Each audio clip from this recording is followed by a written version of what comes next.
Hoje nós vamos falar sobre esse livro aqui, Por que as Nações Fracassam, de Acemoglu e Robinson. Esses dois autores foram alçados à condição de personalidades a partir desse livro, uma vez que ele, em diversos países onde foi lançado, se tornou um best-seller, inclusive aqui no Brasil. Em alguns outros lugares, inclusive na internet, vocês podem achar eles também, esse livro ou exemplares desse livro com o nome de Por que as Nações Falham. Ok? Essas duas expressões foram usadas em língua portuguesa no lançamento desse livro.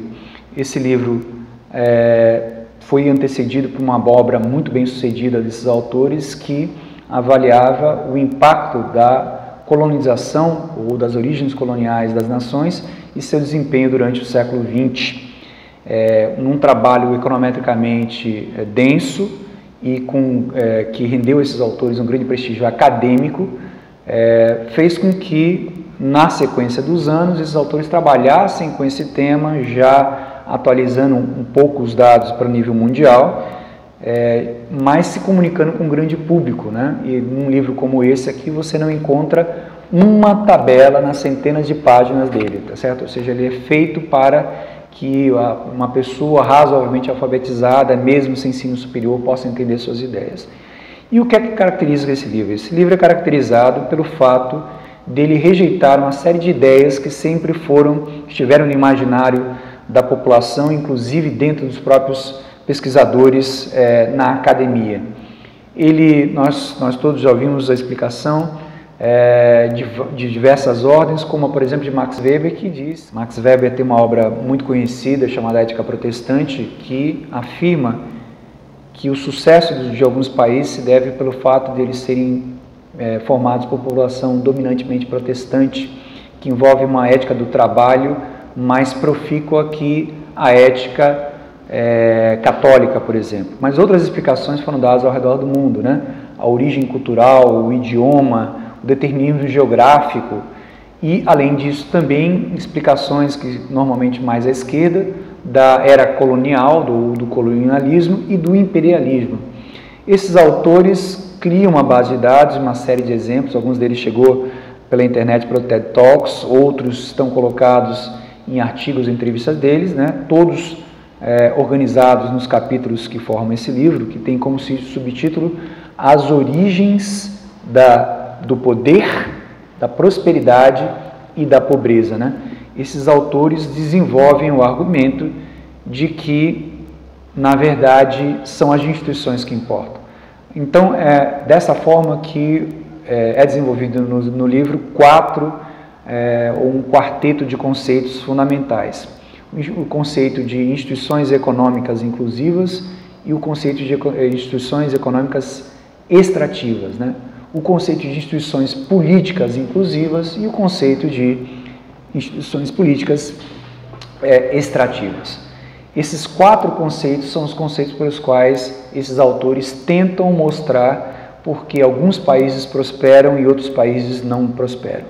As instituições inclusivas são responsáveis pelo estímulo ao investimento e inovação tecnológica, e as extrativas, não respeitando a propriedade privada, inibem esses dois vetores do desenvolvimento econômico.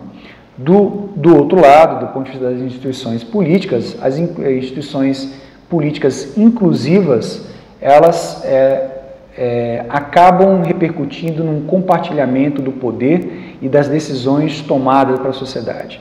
E as instituições políticas extrativas, elas acabam gerando uma concentração de poder e uma diminuição da difusão dos benefícios para essa sociedade como um todo. Então, esses autores têm quatro conceitos básicos dos quais levam as suas teses. Diversos exemplos são dados, por exemplo, no México e na fronteira dos Estados Unidos, uma população de mesma origem, mesma cultura e mesmo idioma, no entanto, nos Estados Unidos com mais desenvolvimento, no México com outro. A Coreia do Norte e a Coreia do Sul, diversos países da América Latina e da África são abordados, o Congo, né, o antigo Zaire, são abordados nesse livro, que formam uma base de abrangência de diversos continentes não desprezível.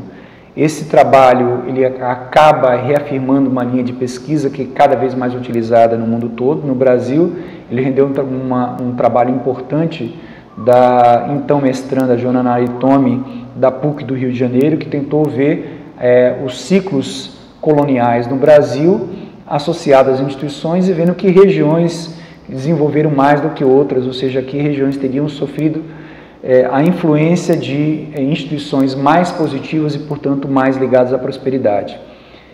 Diversos outros autores no mundo todo fizeram aplicações para os seus países, aplicações internacionais dessas ideias, o que reforça a linha de pesquisa, o programa de pesquisa, mas vários outros autores ou pessoas estabeleceram críticas, ora achando que é muito ingênuo, ora achando que era forte demais resumir todas essas coisas aos aspectos institucionais, já que outros poderiam estar cumprindo um papel importante, mas é exatamente essa a característica de uma obra rica, que é gerar não só um programa vigoroso de pesquisa, mas também de gerar um debate muito intenso em torno dela. O Acemoglu esteve aqui no Brasil algumas vezes, comentou sobre os últimos 10, 15 anos da economia brasileira, e o Brasil também é citado nesse livro, como alguns países da América Latina e da África. Por isso vale a pena dar uma checada nesse livro, essa obra de Acemoglu e de Robinson, que nos traz uma série de reflexões a respeito da nossa própria realidade brasileira como a realidade internacional.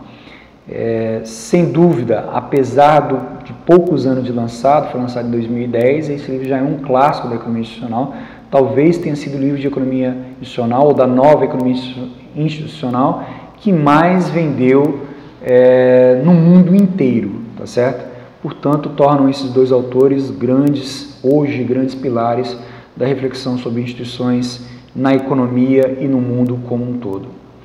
Eu tive a oportunidade de ver debates no Brasil em direito, onde os autores, professores de direito constitucional, seguravam na mão, desfilavam no auditório, tentando mostrar o que era ruptura institucional e ruptura não institucional, baseado em argumentos desse livro. Então, é uma coisa que interessa muito economistas, sem dúvida, mas ele tem uma aplicação muito mais ampla, que vai à sociologia, à política e, sem dúvida, também ao direito. Então, recomendações não faltam para ler esse livro, e é por isso que ele está aqui na nossa série Instituições do canal Em Tempo. Então é isso, vejo vocês numa próxima abordagem. Até mais.